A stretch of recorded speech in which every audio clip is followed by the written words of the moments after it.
Cumprimento a todos os meus irmãos com a paz de Jesus.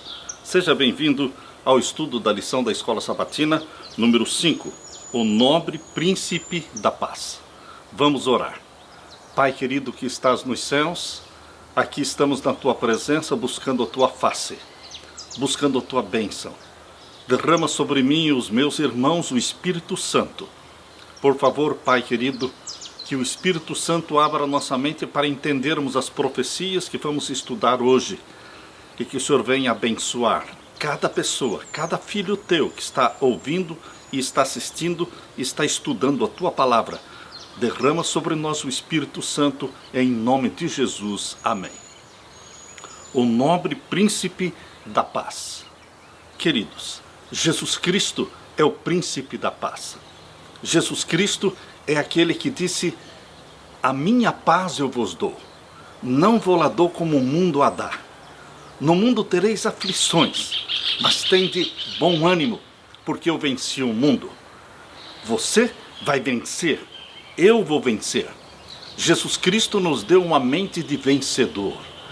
Queridos, Jesus Cristo não somente nos dá a vitória, mas Ele também nos dá a paz. A paz que só Ele tem.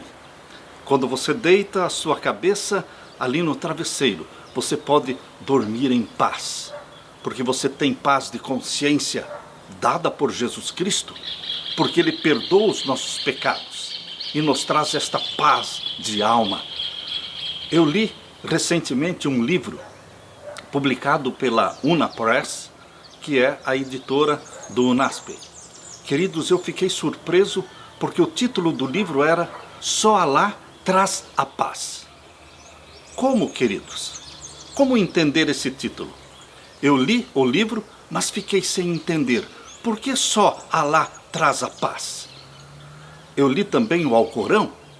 E, queridos, Alá, o Deus mencionado por Maomé, ele diz ali no Alcorão que ele não tem filho. Mas o Deus que nós adoramos, o Deus de Abraão, de Isaac e de Jacó, o Deus revelado nas Sagradas Escrituras, ele tem um filho, chamado Jesus Cristo.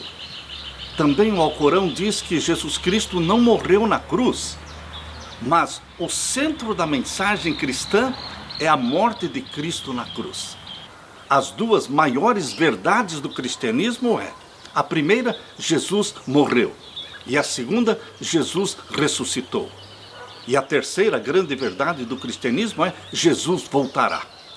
Portanto, queridos, quando o Alcorão menciona que Jesus não morreu, ele destrói a principal mensagem da Bíblia, do cristianismo. Quando eu vi o título Só Alá traz a paz, eu pensei: não é Alá que traz a paz, é Jesus Cristo que traz a paz, porque Alá não é Jesus. Jesus Cristo é o Cordeiro de Deus que tira o pecado do mundo. Jesus Cristo é o Deus que se tornou carne e habitou entre nós. E nós vimos a sua glória, como a glória do unigênito do Pai. João capítulo 1 e o verso 14. Jesus Cristo é a paz, Jesus Cristo é a nossa esperança, Jesus Cristo é tudo para mim, é tudo para você. O verso áureo diz: um menino nos nasceu, um filho se nos deu, o governo está sobre os seus ombros, e o seu nome será Maravilhoso, Conselheiro, Deus Forte, Pai da Eternidade, Príncipe da Paz. O Dr. Robert Oppenheimer, ele foi quem supervisionou a criação da primeira bomba atômica. Apresentou-se diante de um comitê do Congresso nos Estados Unidos e perguntaram para o Dr. Robert se havia alguma defesa contra esta arma, a bomba atômica. Ele disse: certamente existe uma defesa. E qual é? Eles perguntaram. Ele disse: a defesa contra a bomba atômica é a paz. Queridos, a paz é um sonho vago e inatingível aqui nesta terra. Desde que a história passou a ser registrada, estima-se que o mundo esteve completamente em paz apenas cerca de 8% do tempo. Pelo menos 8.000 tratados de paz foram violados. Durante os 50 anos que se seguiram ao fim da Primeira Guerra Mundial, A guerra que deveria supostamente ter acabado com todas as guerras. Após a Primeira Guerra Mundial, houve apenas 2 minutos de paz para cada ano de guerra. Em 1895, Alfred Nobel, o inventor da dinamite, estipulou um fundo para estabelecer um prêmio para indivíduos que dessem uma contribuição para a paz mundial. Contudo, nos últimos anos, até alguns vencedores do Prêmio Nobel da Paz estiveram envolvidos em conflitos violentos. Queridos, a paz nesta terra é impossível, mas a paz interior, a paz que Jesus Cristo dá, está disponível para você. Paz não é somente a ausência de guerra. Paz é a presença do amor de Jesus Cristo no coração. Que Jesus Cristo encha o seu coração com esta paz que só Jesus pode dar. Só Jesus traz a paz. Aleluia. Na parte de domingo, o fim da escuridão para a Galileia. Aqui nós temos mais uma profecia messiânica. O livro de Isaías está repleto de profecias lindas sobre o Messias, a vinda do Messias. Abra sua Bíblia e vamos ler aqui em Isaías capítulo 9 e os versos 1 até o verso 5. Aqui nós lemos: Mas a terra que foi angustiada não será entenebrecida. Ele envelheceu nos primeiros tempos, a terra de Zebulon e a terra de Naphtali, mas nos últimos a enobreceu junto ao caminho do mar, além do Jordão, a Galileia dos gentios. Queridos, o reino do norte, aqui está mencionando o reino do norte, aqui está falando sobre a terra de Zebulon, a terra de Naphtali, que era desprezada. Você sabe que a maior parte, talvez 70% a 80% da vida de Jesus, ele viveu não em Jerusalém, não em Judá, ele viveu no reino do norte. Ele viveu na terra de Zebulon, na terra de Naphtali, uma região desprezada, mas ali Deus trouxe luz para a Galileia dos gentios. E o verso 2 diz: o povo que andava em trevas viu uma grande luz, e sobre os que habitavam na região da sombra da morte resplandeceu a luz. Jesus Cristo nasceu em Belém, mas Jesus Cristo viveu até os 30 anos de idade, ele viveu ali na Galileia. Por isso ele é conhecido como o Galileu, o carpinteiro filósofo de Nazaré. Queridos, Jesus Cristo, que dividiu a história em 2 partes, ele era um Galileu. Nazaré era uma cidade proverbial, famosa pelo pecado, pela impiedade. Tanto é que, quando disseram que Jesus Cristo tinha vindo de Nazaré, perguntaram: pode vir alguma coisa boa de Nazaré? Mas foi ali, em Nazaré, foi ali, naquela região desprezada de trevas, que Deus fez brilhar a luz. Viu uma grande luz, e sobre os que habitavam na região da sombra da morte resplandeceu a luz. Tu multiplicaste este povo, a alegria lhe aumentaste. Todos se alegrarão perante ti, como se alegram na ceifa e como exultam quando se repartem os despojos. Porque tu quebraste o jugo que pesava sobre ele, a vara que lhe feria os ombros e o cetro do seu opressor, como no dia dos midianitas. Porque toda a armadura daqueles que pelejavam com ruído e os vestidos que rolavam no sangue serão queimados, servirão de pasto ao fogo. Queridos, esta profecia de Isaías capítulo 9, principalmente aqui o verso 1 e o verso 2, é uma das lindas profecias messiânicas que falam do nosso querido Jesus Cristo, cerca de 700 anos antes de Jesus nascer. Quando Isaías capítulo 9, verso 1 começa, ele diz: mas a terra que foi angustiada. Ele diz mas, porque ele está dando continuidade à descrição que foi feita no capítulo 8. E o capítulo 8, verso 21 e 22, está falando: e passarão pela terra duramente oprimidos e famintos, e será que tendo fome e enfurecendo-se, então amaldiçoarão ao seu rei e ao seu Deus, olhando para cima. E olhando para a terra, eis que haverá angústia e escuridão, e serão entenebrecidos com ânsia e arrastados para a escuridão. O capítulo 8 termina falando de destruição, de tragédia para o reino do norte, tragédia para o povo de Deus. Mas, queridos, o capítulo 9, verso 1 começa falando sobre a luz, a esperança, a bendita esperança que Deus colocou na sua vida.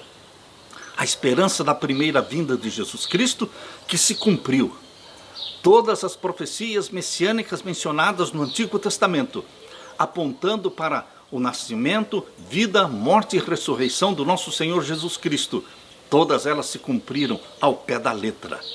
Nós podemos confiar nesse livro sagrado, porque ele foi inspirado por Deus, escrito por homens chamados profetas, que recebiam suas visões, seus sonhos, e orientados, guiados pelo Espírito Santo, que lhes inspirava o pensamento. Eles narravam aquilo que Deus lhes revelara. E as profecias messiânicas mostram que a Bíblia, ela não é um livro humano, é o livro de Deus. Porque só Deus conhece o futuro. Só Deus poderia contar a vida de uma pessoa antes dela nascer. E assim foi com Jesus Cristo. Deus revelou na sua palavra a vida de Jesus Cristo, suas obras, sua missão, antes dele nascer. Queridos, Isaías 8, versos 21 e 22, descreve a condição desesperadora daqueles que se voltaram para o ocultismo. O povo de Deus, o reino do norte e o reino do sul, Acás, eles se voltaram para o ocultismo, para o satanismo e não para o Deus verdadeiro. Onde quer que olhassem, havia ali angústia, escuridão e sombras de ansiedade, e seriam lançados para densas trevas.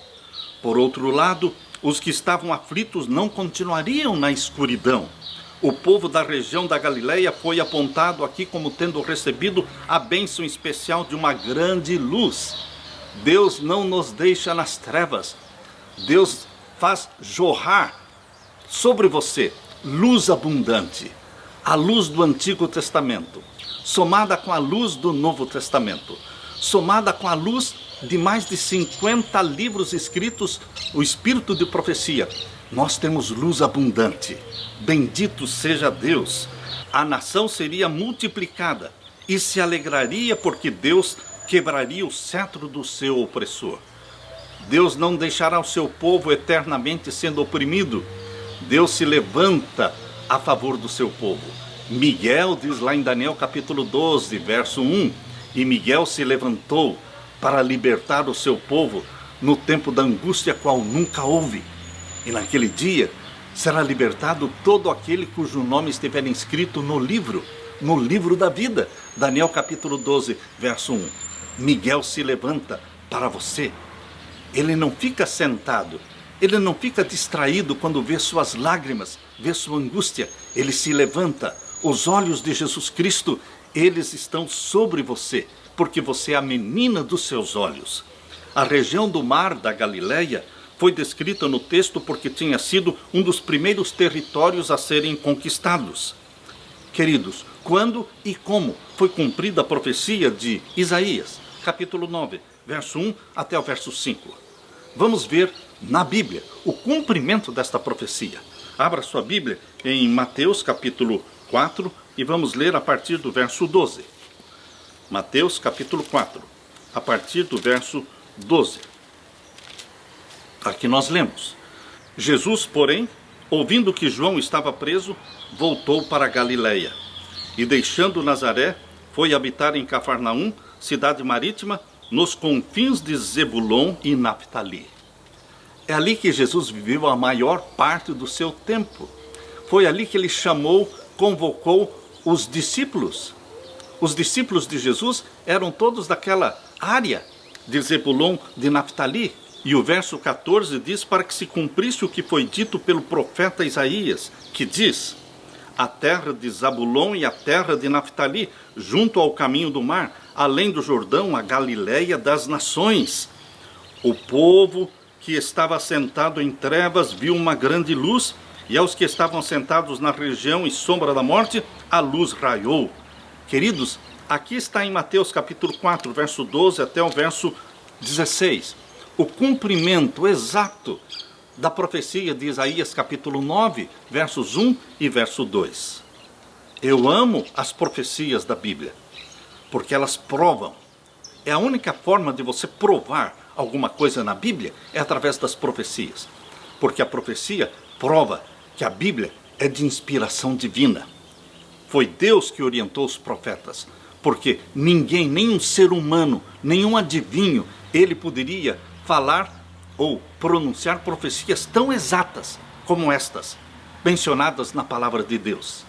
E aqui em Mateus capítulo 4, verso 17, continua: desde então começou Jesus a pregar e a dizer: arrependei-vos, porque é chegado o reino dos céus.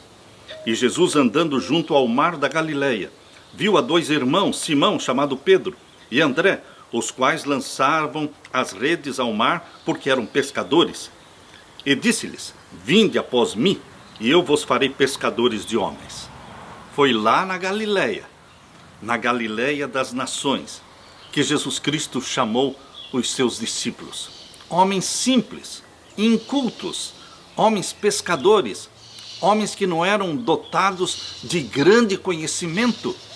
Deus não precisa de homens dotados de grande conhecimento, porque é Deus que os inspira, é Deus que se revela a eles, é Deus que nos capacita. Deus só precisa de homens e mulheres dispostos a serem usados, a serem batizados pelo Espírito Santo, para cumprir com a missão de Jesus Cristo nesta terra, para cumprir com a missão que Deus deu para você e deu para mim. Nós não precisamos de grande conhecimento, nós precisamos somente do Espírito Santo, para que unja os nossos lábios, para que traga a luz celestial sobre cada mente, e que quando você abrir a Bíblia, estiver lendo a Bíblia, o Espírito Santo vai ajudar a você e a mim a entendermos cada verso da Bíblia do jeitinho que Jesus entende. É assim que o Espírito Santo faz. Aqui em Mateus capítulo 4, verso 18, diz que Jesus Cristo andava junto ao mar da Galileia, e ali ele viu Simão, chamado Pedro, e André, e eles foram chamados. E o chamado de Jesus Cristo é: vinde, eu vos farei pescadores de homens. Este mesmo chamado, meu querido irmão, minha querida irmã, este mesmo chamado Jesus faz para você. Venha após mim, siga-me. Eu farei de você um pescador de almas. Homens e mulheres serão pescados em nome de Jesus Cristo para o reino de Deus. E aqui lemos no verso 21, e adiantando-se dali viu outros dois irmãos, Tiago, filho de Zebedeu, e João, seu irmão, num barco com seu pai Zebedeu, consertando as redes, e chamou-os.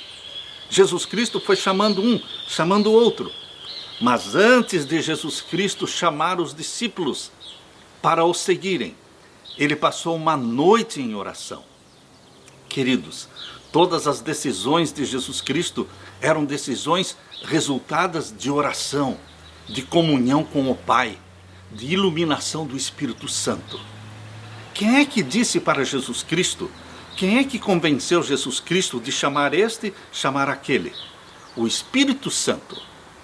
Jesus Cristo não fazia uso dos seus poderes divinos, porque ele veio para viver como homem, como nosso exemplo. Mas ele fazia uso dos poderes divinos do Pai. E o Pai derramou o Espírito Santo sobre Jesus Cristo. E ele era guiado pelo Espírito Santo. Aquela intuição, aquela certeza de que ele deveria chamar Pedro, deveria chamar Tiago, deveria chamar João, deveria chamar André, aquela certeza foi o Espírito Santo quem lhe deu. O Espírito Santo vai guiar a sua vida também, meu querido irmão. Se você cada manhã, antes de sair de casa, você se ajoelha, você adora a Deus, você louva a Deus cantando hinos, você estuda a palavra de Deus, você busca o batismo do Espírito Santo, com certeza, as atitudes, as ações, suas transações, seus negócios, tudo que você for fazer, toda obra que será realizada durante o dia, será sob a supervisão de Deus, será sob a guia do Espírito Santo, porque aqueles que são batizados pelo Espírito Santo, estes são filhos de Deus. E aqui diz o verso 22, e eles, deixando imediatamente o barco e seu pai, seguiram-no. Eles tomaram a decisão de seguirem Jesus, porque eles também foram tocados pelo Espírito Santo. Aqui diz o verso 23, que Jesus percorria toda a Galileia, ensinando nas suas sinagogas e pregando o evangelho do reino e curando todas as enfermidades e moléstias entre o povo. Que bênção! Jesus Cristo passava pelas vilas, pelas cidades, curando, e atrás de si não ficava nenhum doente. Jesus Cristo é o mesmo ontem, hoje e eternamente. Jesus também pode curar você. Pode curar você de qualquer doença. Pode curar você do coronavírus. Pode curar você do câncer. Pode curar você de qualquer doença. Creia nele, porque ele é o mesmo ontem, hoje e eternamente. E a sua fama, diz o verso 24, e a sua fama correu por toda a Síria. E traziam-lhe todos os que padeciam, acometidos de várias enfermidades e tormentos, os endemoniados, os lunáticos, os paralíticos, e ele os curava. Não existe doença difícil para Jesus Cristo. Qual é a doença que você acha que é difícil Jesus curar? Qual é a enfermidade que você acha que Jesus não vai conseguir curar? Não existe nenhuma que seja impossibilidade para Jesus Cristo, porque ele pode estender a mão sobre você. E Jesus Cristo, quando estende a mão sobre você, quando Jesus Cristo derrama o Espírito Santo sobre você, ele entra na sua mente, no seu corpo, e ele vai levando vida. Vida, porque ele é saúde. Satanás é doença, Satanás é pecado, mas Jesus Cristo é perdão, Jesus Cristo é vida, restauração. Ele transporta você do reino das trevas para o reino da luz. Ele coloca o seu nome no livro da vida. Jesus Cristo traz vida hoje para você. Se você tem um parente, se você tem um amigo, se você tem um filho, alguém da sua família padecendo a enfermidade, seja qual for ela, creia que o mesmo Jesus vivo e que vive eternamente, ele disse: eu sou a ressurreição e a vida. Ainda que você esteja morto, eu ressuscitarei. Assim como ele ressuscitou Lázaro, assim como ele curou o leproso, assim como ele deu vista aos cegos, Jesus Cristo pode trazer vida, saúde, cura para os seus familiares, para você. Acredite em Jesus Cristo. E aqui diz o verso 25: e seguia-o uma grande multidão da Galileia, de Decápolis, de Jerusalém, da Judéia e da além do Jordão. Quem não quer seguir um homem como este? Quem não quer ser um discípulo de Jesus Cristo? Eu quero, eu sou um discípulo de Jesus Cristo. Eu aprendo dele todos os dias. Eu o amo. Meu sonho é estar com Jesus Cristo muito em breve. Eu clamo cada dia: volte logo, querido Jesus, estou com saudades. Eu quero estar na tua presença. Eu quero deitar a minha cabeça no seu peito, querido Jesus. Eu quero ser tão íntimo de você como João, o discípulo amado. Queridos, nossa paixão, nosso amor, nosso tudo é Jesus Cristo. Só ele pode trazer a paz na sua vida. Não é Alá que traz a paz, é Jesus Cristo, o Filho de Deus, o Cordeiro de Deus que tira o pecado do mundo, aquele que morreu, que ressuscitou, que subiu ao céu por você e vai voltar nos buscar. Aleluia por esta bendita esperança. Na parte de segunda-feira, um filho nos foi dado. A Bíblia diz aqui em Isaías capítulo 9, verso 6. Eu posso dizer que esta é uma profecia linda, linda. Um filho se nos deu. Aquele bebezinho que nasceu da Virgem Maria, gerado pelo Espírito Santo, ele era filho de Deus. Ele não foi gerado por um pai humano. Não foi José que gerou Jesus. Foi o Espírito Santo. Lá em Lucas capítulo 1, verso 35, diz: o santo que de ti há de nascer será chamado Filho de Deus, Filho do Altíssimo. Jesus Cristo foi gerado santo no ventre materno. Só Jesus foi gerado santo no ventre materno. Ninguém mais no planeta Terra nasceu santo do ventre materno. Eu nasci de uma mãe pecadora, de um pai pecador. Eu nasci com uma natureza pecaminosa. Eu não tinha aquela natureza espiritual e santa quando nasci da minha mãe. Mas eu adquiri esta natureza santa e espiritual quando abracei Jesus Cristo como meu Salvador, quando nasci da água e do Espírito, nasci do Espírito Santo, e Ele gerou em mim, e Ele gera em você também, esta natureza santa e espiritual de Jesus Cristo. Mas, do ventre materno, só Jesus nasceu santo. Por isso ele é chamado Filho Unigênito, porque é o único desta espécie que viveu nesta terra, que nasceu nesta terra, mas já nasceu santo. É o único desta espécie. Jesus Cristo aqui, no capítulo 9, verso 6, é mencionado na profecia, quando Deus falou pela boca de Isaías, porque um menino nos nasceu, uma criancinha, aquele que criou céus e terra, aquele que é o Verbo, aquele que sempre existiu. Ali diz em João capítulo 1, verso 1, no princípio era o Verbo, e o Verbo estava com Deus, e o Verbo era Deus. E todas as coisas foram feitas por Ele, e nada do que foi feito se fez sem Ele. Foi Jesus Cristo, o Verbo, que deu vida, deu origem a todas as coisas criadas no céu e na terra. Tudo Ele criou, nos céus e na terra. Então foi Ele quem criou também os anjos. Foi Ele quem criou todos os mundos. E foi Ele quem criou o planeta Terra. Foi Ele que colocou a mão naquela terra, naquele pó, e formou Adão e soprou nele, nas suas narinas, o fôlego de vida. É Jesus Cristo, aquele que se tornou um de nós. Por isso, queridos, quando o bebezinho Jesus nasceu, aquela criancinha era Deus em carne, Deus na linhagem humana, que veio à terra não viver como Deus, ele veio para viver como homem, para mostrar como um homem pode viver na dependência de Deus. Por isso ele é exemplo para você, ele é exemplo para as nossas crianças, ele é exemplo para os nossos jovens. Como podemos viver na dependência de Deus, dependendo de Deus, sendo batizados pelo Espírito Santo e guiados pelo Espírito Santo? Um menino nos nasceu, um filho se nos deu. E este um filho se nos deu foi uma dádiva eterna, porque Jesus não foi dado somente por 33 anos. Jesus Cristo foi dado por toda a eternidade.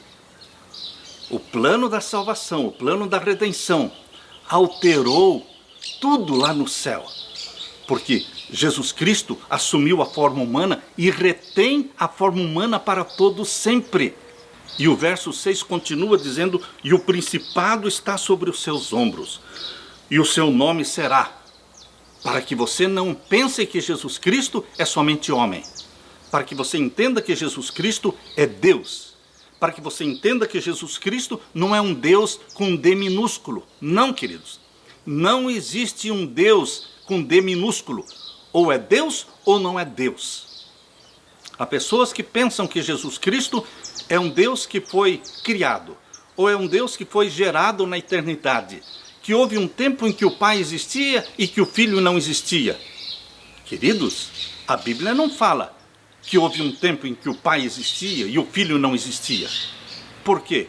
João capítulo 1, verso 1 diz, no princípio, lá no princípio, o Verbo já estava com Deus, com o Pai, e era Deus. E foi Ele quem criou todas as coisas. Nada foi feito, nada foi criado sem Ele. Ora, se Ele criou todas as coisas no céu e na terra, como é que alguém pode dizer que Ele foi gerado ou que Ele foi criado? Não.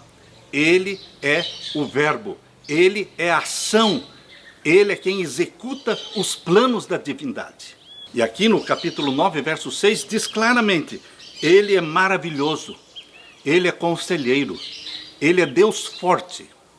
Alguém se nega a dizer que Jesus Cristo é o Deus Todo-Poderoso? Não, o Deus Todo-Poderoso é somente o Pai.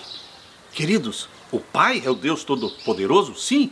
Mas o Filho também é Deus Todo-Poderoso, porque não pode existir um Deus maior ou um Deus menor. Não pode existir um Deus que é eterno e outro Deus que não é eterno. Deus é Deus, Ele é eterno, incriado, existente por si mesmo. E aqui no verso 6 está dizendo que Ele é Deus forte.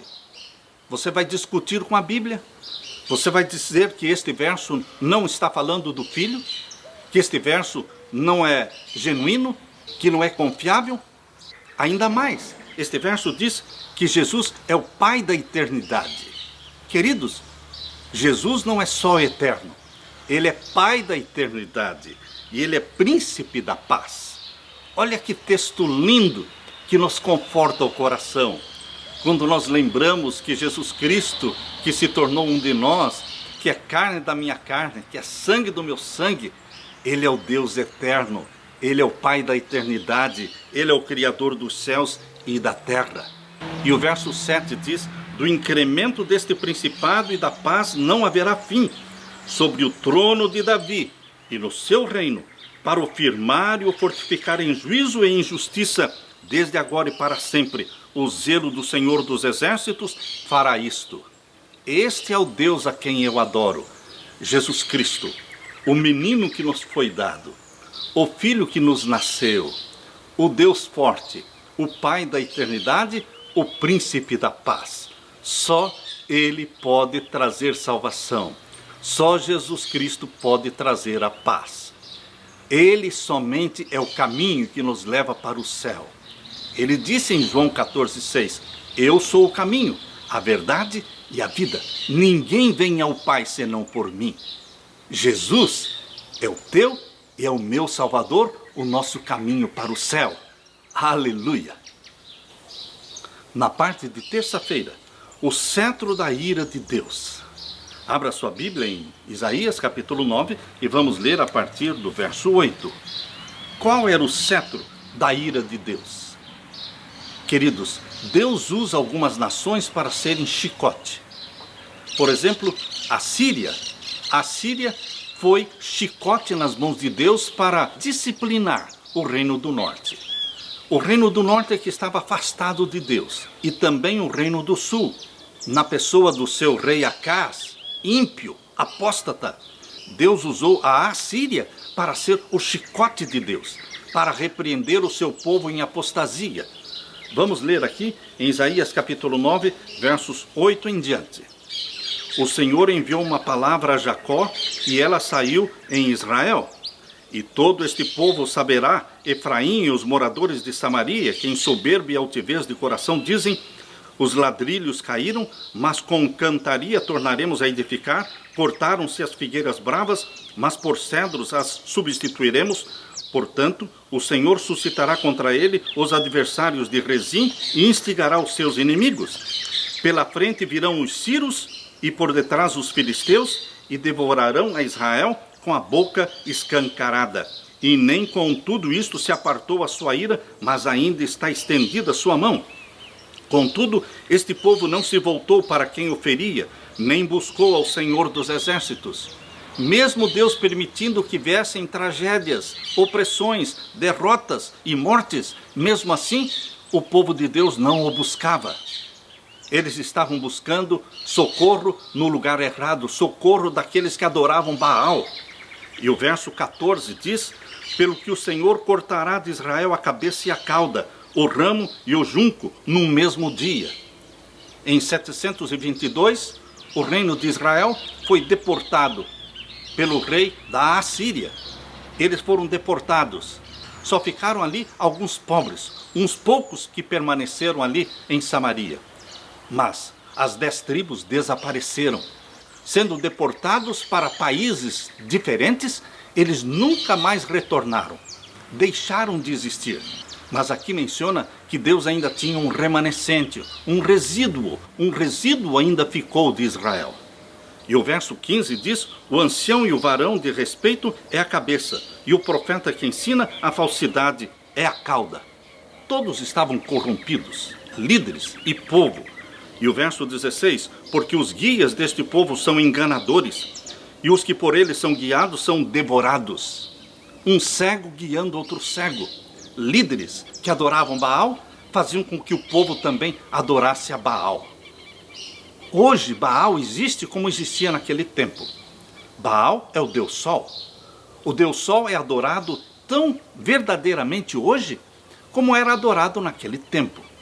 Existem muitas festas, existem muitos costumes, existem muitas celebrações que celebram adoração ao Baal, ao Deus Sol. E nós, o povo de Deus, devemos ficar longe de Babilônia e não beber do vinho de Babilônia. Deus tem um remanescente que crê na palavra de Deus e que vive pelo assim diz o Senhor. E agora no capítulo 10, verso 1 diz: ai dos que decretam leis injustas. Verso 2, para prejudicarem os pobres em juízo e para arrebatarem o direito dos aflitos do meu povo, para despojarem as viúvas e para roubarem aos órfãos. Naquele tempo, líderes estavam explorando os pobres, explorando as viúvas. Mas aqui diz: ai daqueles que decretam leis injustas. Ai daqueles que desprezam um destes pequeninos, porque os seus anjos no céu estão assistindo, estão contemplando. Queridos, hoje nós devemos estender a mão para ajudar os aflitos, não prejudicar os pobres, não diminuir o salário deles. Deveremos estender a mão para as viúvas e não roubarmos os órfãos. Deus exige misericórdia. Quando você lê Mateus capítulo 25, quando menciona que Jesus Cristo, na sua volta, na sua segunda vinda, em glória e majestade, vai separar bodes e ovelhas, e vai dizer aos que estiverem do lado direito: vinde benditos do meu Pai, possuí por herança o reino que vos está preparado desde a fundação do mundo. Ele menciona a razão por que eles são povo de Deus.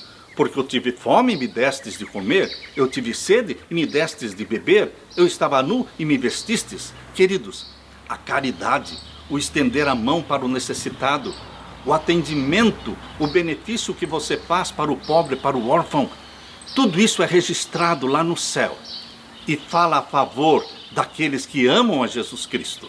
Eu louvo a Deus porque mesmo aqui nesta profecia de tragédia, de destruição, aqui em Isaías capítulo 10 e o verso 20 diz assim: e acontecerá naquele dia que os resíduos de Israel, existem os resíduos de Israel, existe o remanescente de Israel.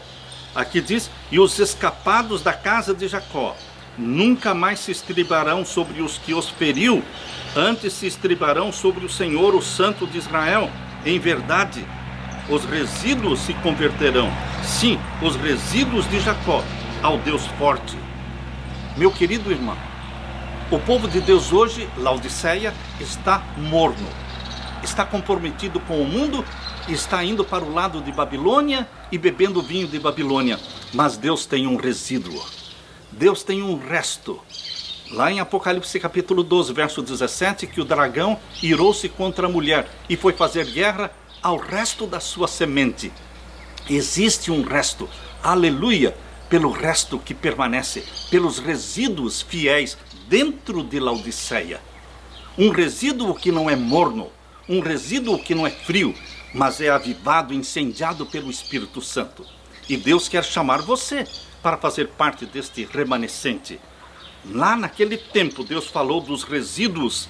Os resíduos se converterão, verso 21, e os resíduos de Jacó ao Deus forte. Porque ainda que o teu povo, ó Israel, seja como a areia do mar, só um resto dele se converterá.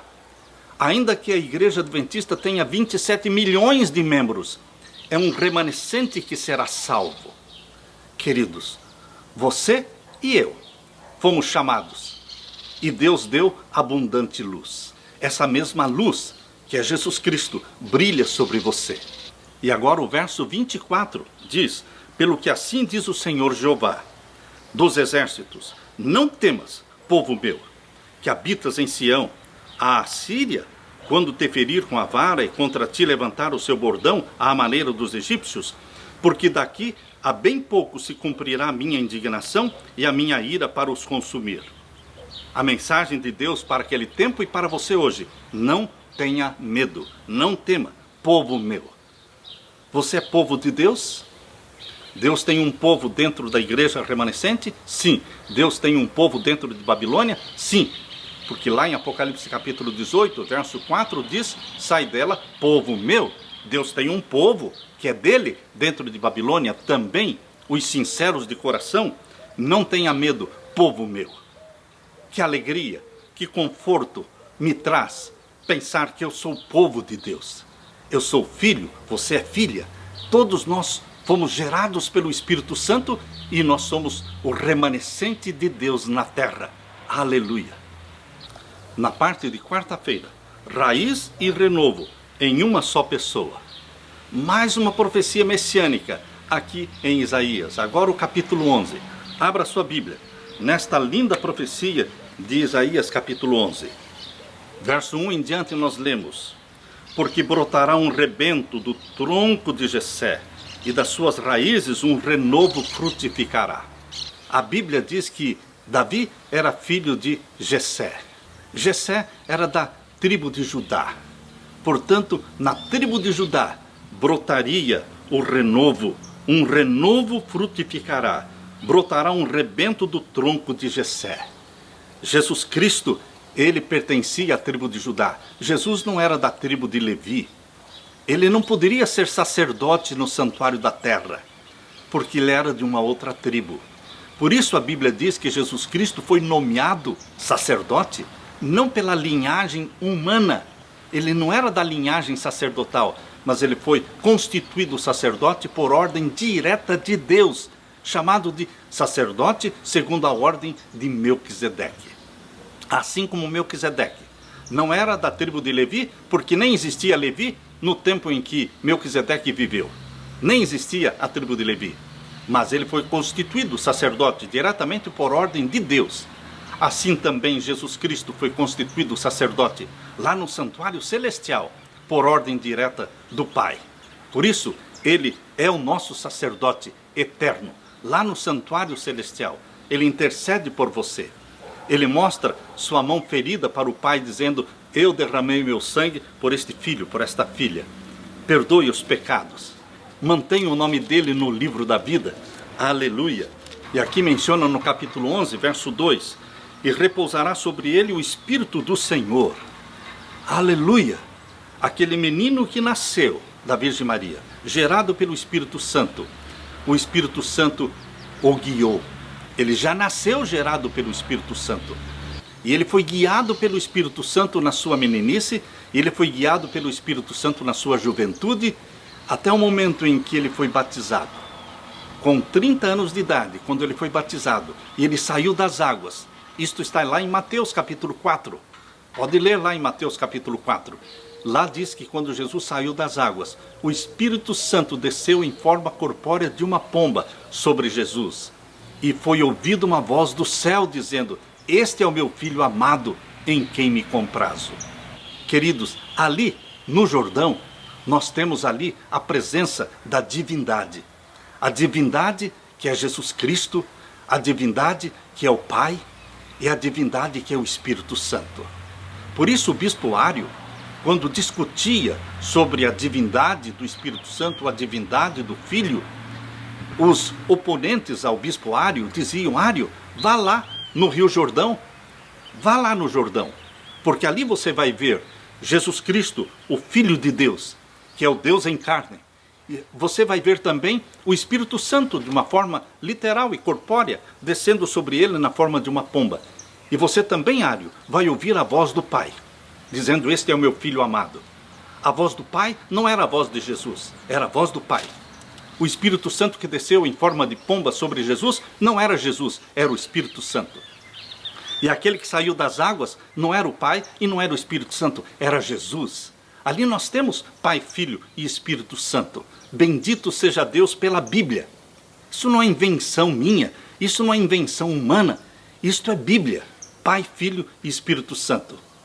É um mistério? Sim, um mistério envolve a divindade, porque eles são infinitos, incriados, existentes por si mesmos.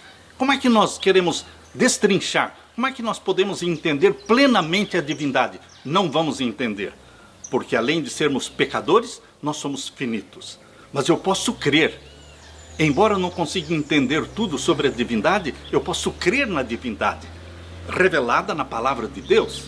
Aqui em Isaías capítulo 11, verso 2 diz: e repousará sobre ele o Espírito do Senhor. O Espírito Santo, ele esteve presente lá em Gênesis capítulo 1, verso 2, falando que o Espírito de Deus pairava sobre a face das águas. Queridos, há pessoas que dizem: pastor, Mas o Espírito de Deus, o Espírito do Senhor, é o Espírito de Deus. Eu digo, obviamente que é o Espírito de Deus. Na divindade só existe um Pai. Na divindade só existe um Filho. Na divindade só existe um Espírito. E, queridos, a natureza divina é uma só. Não existe a natureza divina do Pai, a natureza divina do Filho, a natureza divina do Espírito Santo. Não, queridos. Existe uma só natureza divina. Como, pastor? Da mesma forma como existe uma só natureza humana. Existe uma só natureza humana, mas são mais de 7 bilhões de seres humanos que participam desta mesma e única natureza humana. Não existe uma natureza humana maior e uma menor. Assim também, queridos, existe uma só natureza divina. E ela é revelada na Bíblia, porque a natureza divina é partilhada não por 7 bilhões de seres, mas é partilhada por 3 seres divinos: Pai, Filho e Espírito Santo. Como entender? Não dá para entender, mas eu posso crer. Quando nós cremos, um dia nós vamos entender. Não espere entender para depois crer. Adore a divindade. Pai, Filho e Espírito Santo trabalham pela sua salvação.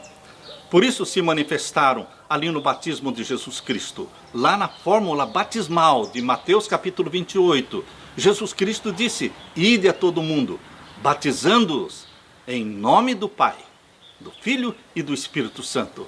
Em nome do Pai, do Filho e do Espírito Santo, a palavra nome está no singular, porque o nome do Pai é YHWH. O nome do Filho é YHWH. O nome do Espírito Santo é YHWH. O nome da divindade é esse tetragrama. Essas 4 consoantes que não existe pronúncia, mas nós sabemos qual é o significado deste tetragrama, YHWH. O significado é eu sou. Antes que Abraão existisse, eu sou.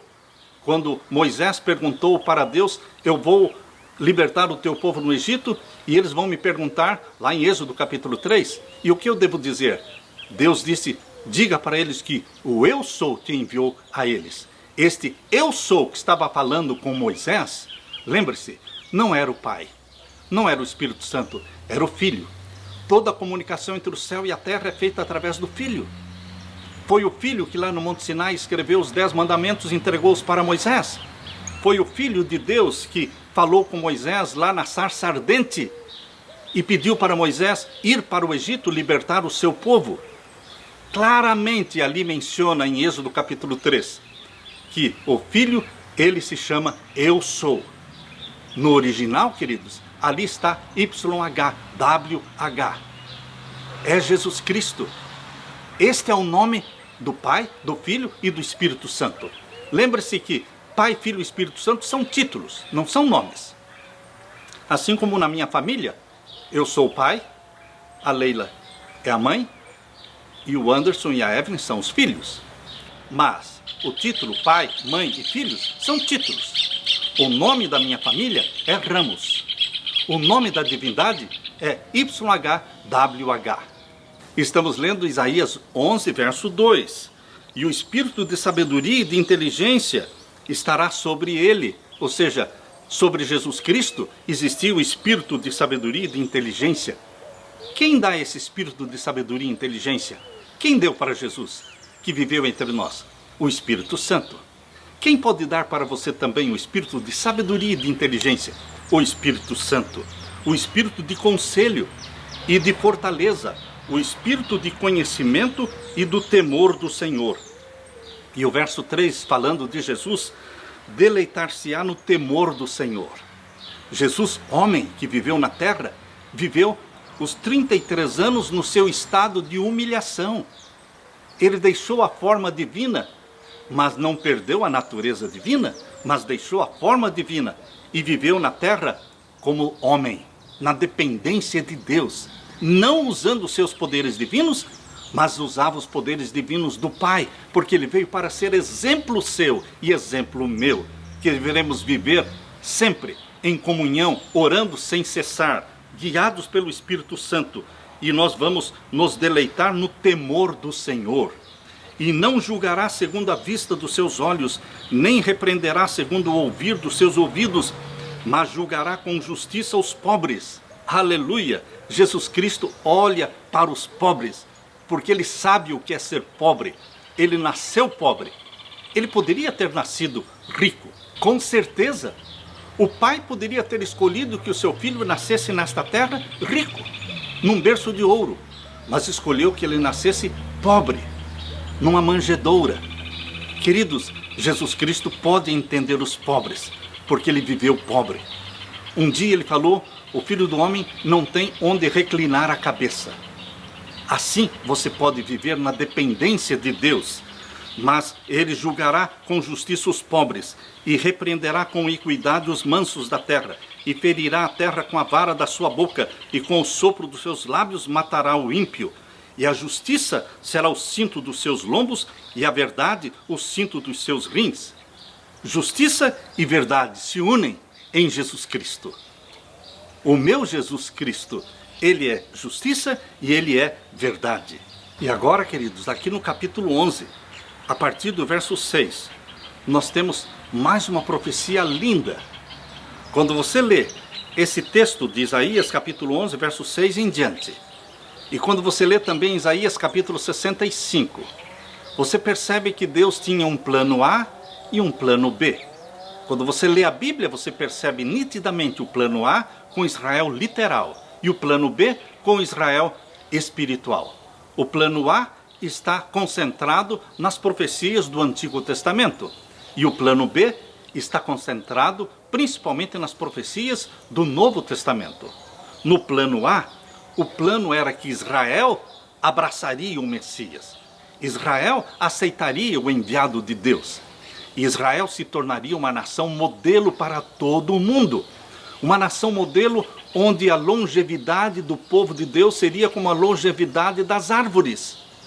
Lá em Isaías 65 diz que aquele que morresse de 100 anos seria dito: ele morreu jovem. Queridos, a longevidade do povo de Deus seria visível e chamaria a atenção de outras nações pagãs, nações vizinhas. E eles viriam até Israel para descobrir o segredo da longevidade, o segredo da saúde, porque seriam conhecidos como um povo, como uma nação onde não existiria doença, não existiria delinquência. E, queridos, eles seriam a luz para iluminar a terra, até que toda a terra se enchesse do conhecimento do Senhor. Este era o plano A, este era o plano de Deus com Israel literal. Por isso, quando você estiver lendo aqui Isaías capítulo 11, a partir do verso 6, pense que isto poderia ter acontecido se Israel tivesse abraçado a Jesus como Salvador.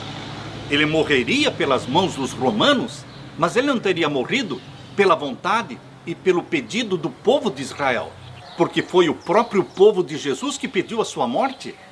Os próprios líderes da nação pediram a sua morte: crucifica-o, crucifica-o. O líder dos romanos, que era Pilatos, queria soltar Jesus, mas o povo de Deus daquele tempo pediu para que Jesus fosse crucificado. O plano A falhou, porque o plano de Deus inclui a resposta do seu povo. As promessas de Deus são condicionais. Nós temos que fazer a nossa parte. Deus não falha em fazer a parte dele, nunca falhou, mas nós estamos falhando da nossa parte. Israel falhou, porque Israel não confiou em Deus, confiou em Baal, não adorou a Jesus, o Messias, adorou o Deus Sol, adorou Baal, se envolveu com a cabala. Queridos, aqui diz em Isaías capítulo 11, verso 6, e morará o lobo com o cordeiro, e o leopardo com o cabrito se deitará, e o bezerro e o filho de leão e a nedia ovelha viverão juntos, e um menino pequeno os guiará. Que paraíso a terra se transformaria! Que paraíso não seria a terra de Israel? O mundo todo viria para ver o que está acontecendo em Israel. Porque lá em Israel, o lobo mora com o cordeiro. Lá em Israel, um menino pode guiar o leão, o filho do leão. Queridos, isto chamaria a atenção de todas as nações. Assim como naquele tempo, o rei de Babilônia veio até Ezequias para saber qual era o segredo. Por que o sol voltou 10 graus? Por que Ezequias foi curado?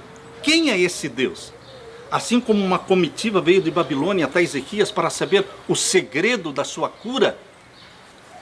Queridos, Ezequias falhou, porque não falou do Deus de Israel. Mostrou seus bens, mostrou sua riqueza, seu ouro, seu exército, e esqueceu de mostrar Deus.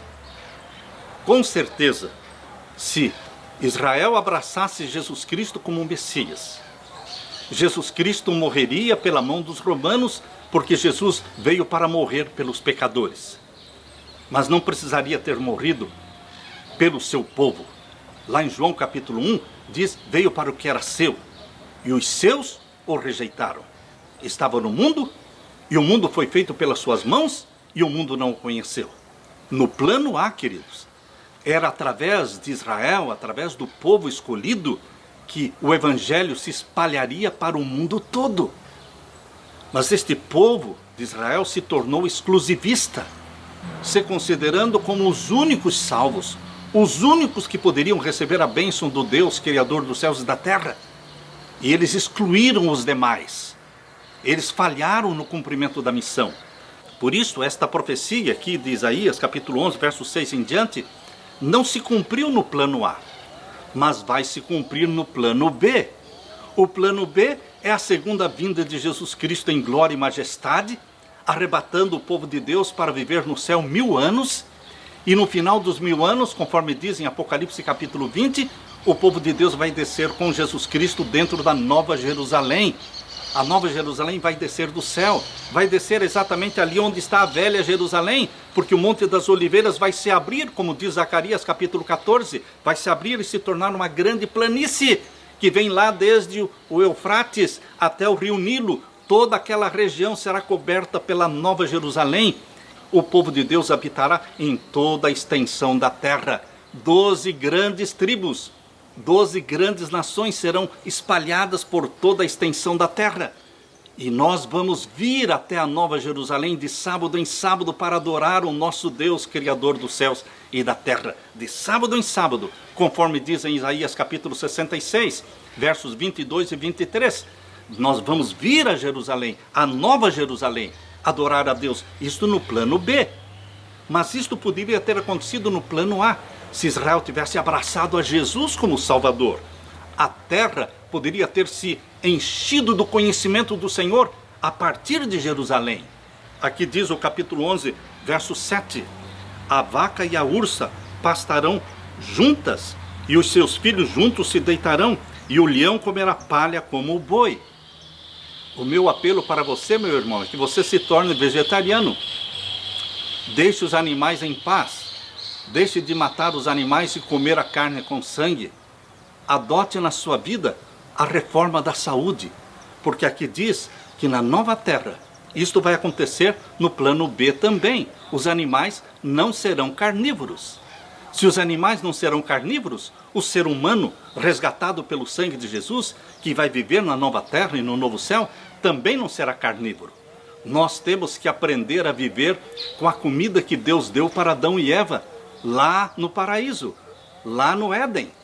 Lá diz em Gênesis capítulo 1, verso 29, que Deus deu para Adão e Eva toda a erva que dava semente. Eles viviam daquilo que produzia semente. Eles não matavam os animais para comerem. Jesus Cristo deu, através do Espírito de profecia, centenas de páginas de luz celestial sobre a reforma da saúde, cuidando do nosso corpo, para que seja o templo do Espírito Santo. Ao ler esse texto, lembre-se que este é o plano de Deus para a nova terra, o plano B, não só para os animais, mas para os seres humanos também, para você e a sua família. Por isso diz aqui o verso 8, e brincará a criança de peito sobre a toca da áspide, e o já desmamado meterá sua mão na cova do basilisco.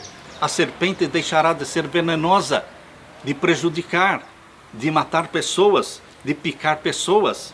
E aqui diz o verso 9, não se fará mal nem dano algum em todo o monte da minha santidade, porque a terra se encherá do conhecimento do Senhor, como as águas cobrem o mar.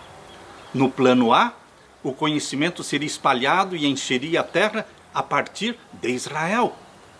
Mas, no plano B, o Israel espiritual hoje, você e eu, o Israel espiritual de Deus resgatado pelo sangue de Jesus, nós estamos enchendo a terra do conhecimento do Senhor. E na nova terra, que será criada depois dos 1000 anos no céu, na nova terra, onde estará a nova Jerusalém aqui, o trono de Deus estará aqui, nós vamos viver na presença de um Deus santo. E esse verso 9 se cumprirá. Não se cumpriu no plano A, mas vai se cumprir no plano B, o verso 9. Não se fará mal nem dano algum em todo o monte da minha santidade, porque a terra se encherá do conhecimento do Senhor como as águas cobrem o mar. E acontecerá naquele dia que as nações perguntarão pela raiz de Jessé, posta por pendão dos povos, e o lugar do seu repouso será glorioso. No plano A, todos perguntariam, o que é isso que está acontecendo para os descendentes de Jessé? E o verso 11, porque há de acontecer naquele dia que o Senhor tornará a estender a sua mão para adquirir outra vez os resíduos do seu povo.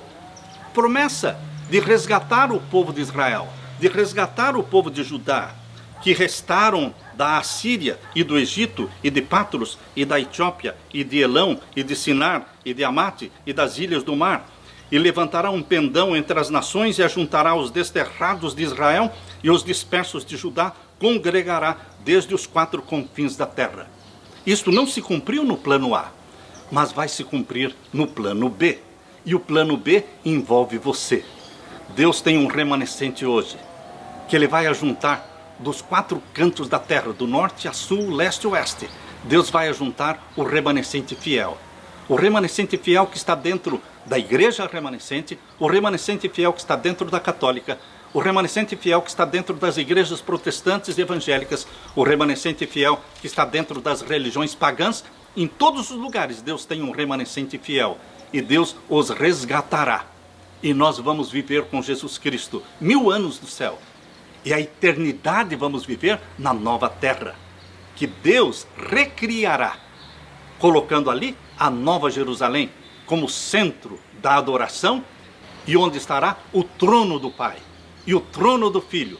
E para ali, conforme diz Isaías 66, versos 22 e 23, para ali nós vamos vir para adorar o nosso Deus de sábado em sábado e de uma lua nova a outra lua nova. Queridos, ali na nova terra nós vamos nos reunir mensalmente de uma lua nova a outra lua nova, para comermos do fruto da árvore da vida, mencionada lá em Apocalipse capítulo 22, quando fala que a árvore da vida, que está no centro do paraíso de Deus, da Nova Jerusalém, ali está a árvore da vida, que produz 12 qualidades de frutos, uma por mês, e o povo de Deus vai se alimentar deste fruto da árvore da vida uma vez por mês, por toda a eternidade.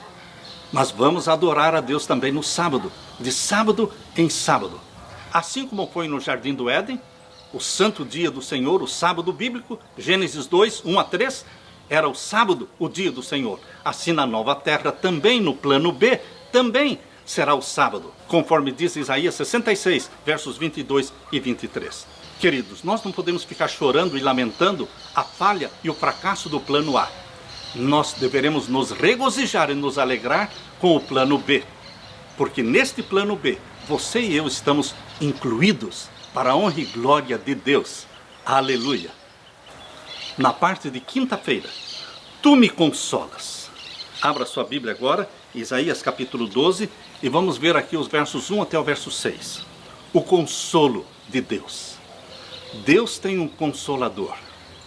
A Bíblia diz, lá em João capítulo 14, verso 26, que o consolador é o Espírito Santo. Deus nos consola, Deus nos conforta, Deus enxuga as nossas lágrimas. Deus sempre foi assim. É o povo de Deus que se afastou de Deus. Deus não se afasta do seu povo. Deus não nos abandona. Ele envia para você o Consolador. Aqui lemos em Isaías 12, verso 1 em diante, e dirás naquele dia, graças te dou, ó Senhor, porque ainda que te iraste contra mim, a tua ira se retirou e tu me consolaste. Graças a Deus, a ira de Deus não é para sempre. É maior a misericórdia de Deus do que a ira de Deus. A promessa de Deus para o Israel literal não se cumpriu com eles, mas a promessa de Deus vai se cumprir plenamente na vida do Israel espiritual. Você que foi resgatado pelo sangue de Jesus Cristo, você também pode e deve ser batizado pelo Espírito Santo. Ele é o Consolador. Este que nos consola é o Espírito Santo. E isso é o que está aqui em João capítulo 14. Abra sua Bíblia em João capítulo 14. Aqui nós lemos João 14, verso 26. Mas aquele Consolador, o Espírito Santo, que o Pai enviará em meu nome, esse vos ensinará todas as coisas e vos fará lembrar de tudo quanto vos tenho dito. O Espírito Santo nos conforta, nos consola, nos guia. O Espírito Santo nos convence do pecado, porque João 16, 8 diz que ele nos convencerá do pecado, da justiça e do juízo. Quando estamos fazendo coisas erradas, o Espírito Santo nos repreende. Queridos, este Espírito Santo é chamado de Consolador. Ele não é o Pai, ele não é Jesus, mas ele é o representante de Jesus, despojado da personalidade humana. O Espírito Santo trabalha com tudo o que é de Jesus. O Espírito Santo trabalha implantando a mente de Jesus em você. O Espírito Santo trabalha implantando o caráter de Jesus em você. O Espírito Santo trabalha fazendo com que você se lembre de tudo quanto Jesus ensinou. É isso que está escrito aqui no verso 26. Esse vos ensinará todas as coisas e vos fará lembrar de tudo quanto vos tenho dito. É o Espírito Santo que desperta em você esta paixão, este forte amor por Jesus Cristo. É o Espírito Santo que atrai as pessoas para Jesus Cristo. Ele é o Consolador. E agora, voltando para Isaías capítulo 12 e o verso 2. Eis que Deus é a minha salvação. Qual é o Deus que é a sua salvação? Aquele que morreu na cruz por você. Jesus Cristo, quando pediu ao Pai 3 vezes, passa de mim este cálice. O Pai disse, não, filho, eu não posso passar de você o cálice. Você terá que morrer para salvar a humanidade. Por isso, queridos, embora tenha sido Jesus, o Filho, que morreu por você, o Pai não estava distante. O Pai estava ali pedindo para o Filho cumprir com esta missão, morrer pelos pecadores. O Pai não afastou do Filho o cálice amargo, mas pediu para que o Filho bebesse. O Pai estava no Filho, salvando você. O Espírito Santo está salvando você, porque o Espírito Santo é que faz com que você se lembre de Jesus, se lembre dos ensinamentos de Jesus, e o Espírito Santo é que atrai as pessoas para Jesus. Eis que Deus é a minha salvação. A divindade é a minha salvação. Pai, Filho e Espírito Santo, eles trabalham juntos para salvar você. Aqui diz o verso 2, eu confiarei e não temerei, porque o Senhor Jeová é a minha força e o meu cântico, e se tornou a minha salvação. Quando fala aqui o Senhor Jeová, é o YHWH, é o grande eu sou. Esse nome YHWH é o nome da divindade. A Bíblia mostra o YHWH sendo usado para o Pai, sendo usado para o Filho e sendo usado para o Espírito Santo. É o nome da divindade. O Senhor é a minha força e o meu cântico, e se tornou a minha salvação. E o verso 5 diz, cantai ao Senhor, porque fez coisas grandiosas. Saiba-se isto em toda a terra. Exulta e canta de gozo, ó habitante de Sião, porque grande é o Santo de Israel no meio de ti. Jesus Cristo é o Santo de Israel. Jesus Cristo é aquele que pode dar para você santidade. Nas minhas orações, eu peço, ó Santo de Israel, dá-me da tua santidade, porque só tu és santo. Tu me pedes, Pai, sede santos porque eu sou santo. Mas eu não posso ser santo em mim mesmo. Dá-me da tua santidade. Se você, meu querido irmão, buscar e pedir diariamente a santidade de Jesus, O Espírito Santo, aquele que é consolador, é aquele que implanta em você a mente de Jesus, dará também para você a santidade de Jesus. Em nome de Jesus Cristo, podemos ser santos, porque Ele é santo. Jesus Cristo, o Santo de Israel, quer habitar no seu lar. É Ele o nosso Salvador. Aqui em Apocalipse capítulo 15, verso 1 em diante, leia comigo. Aqui em Apocalipse 15, verso 1 em diante. E vi outro grande e admirável sinal no céu. 7 anjos que tinham as 7 últimas pragas, porque nelas é consumada a ira de Deus.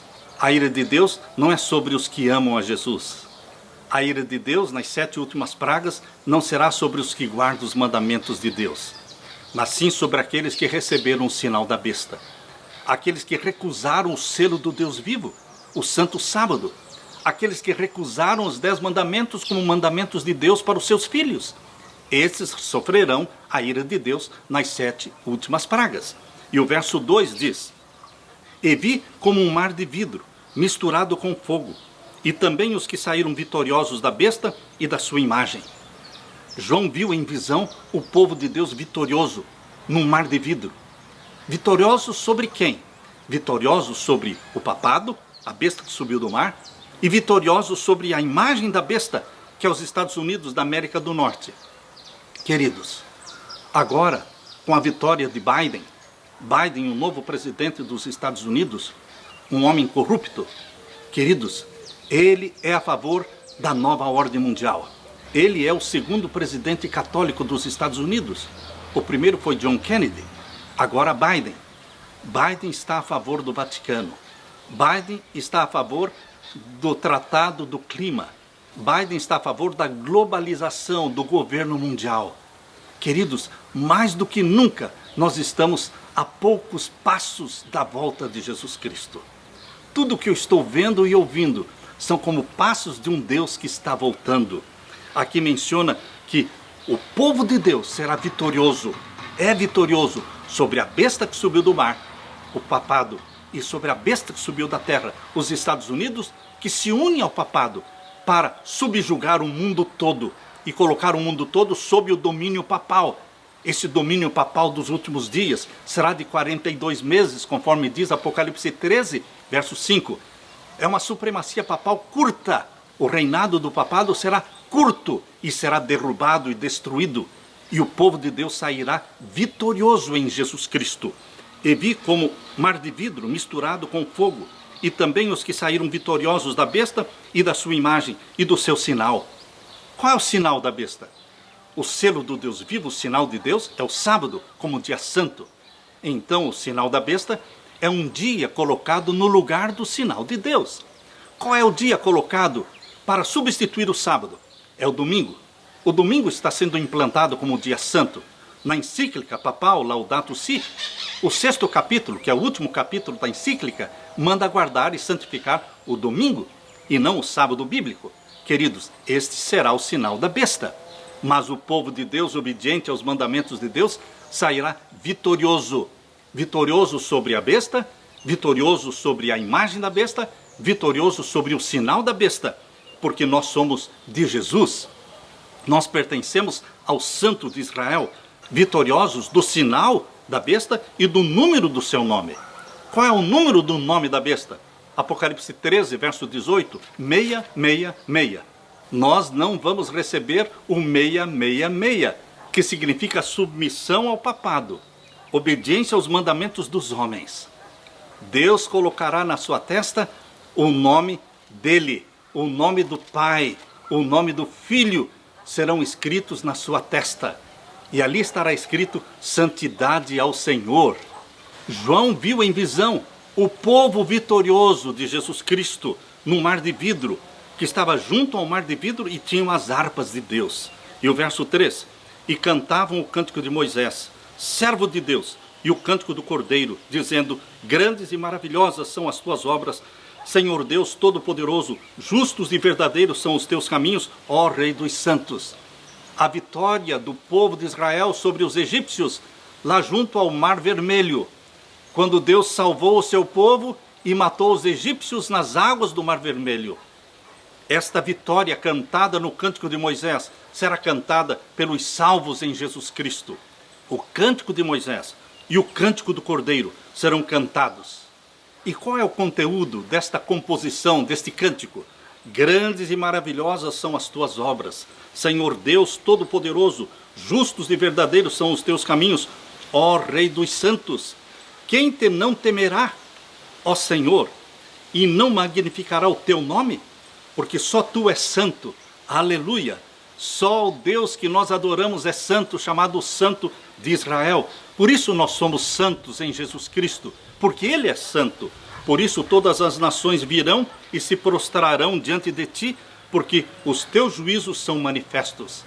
Aproxima-se rapidamente o tempo em que Deus arrebatará a sua igreja que não se dobrou diante da besta nem da sua imagem, a sua igreja que não recebeu o sinal da besta e nem o número do seu nome. Nós seremos arrebatados para estarmos com Jesus Cristo para todo sempre. Nós vamos cantar na presença de Deus o Cântico de Moisés e o Cântico do Cordeiro. Este é o sonho de Deus para você e a sua família. Levante a cabeça, meu irmão, olhe para cima e ore. Ora bem, Senhor Jesus Cristo, volte logo nos buscar. Não nos deixe. Apressa-te, Jesus Cristo. Poupa o teu povo, abrevia o tempo, volte logo. Com esta bendita esperança, eu desejo para você a paz de Jesus Cristo, a paz daquele que só Ele tem a paz. Fique com a paz, portanto, do meu Jesus, é a minha oração. Amém.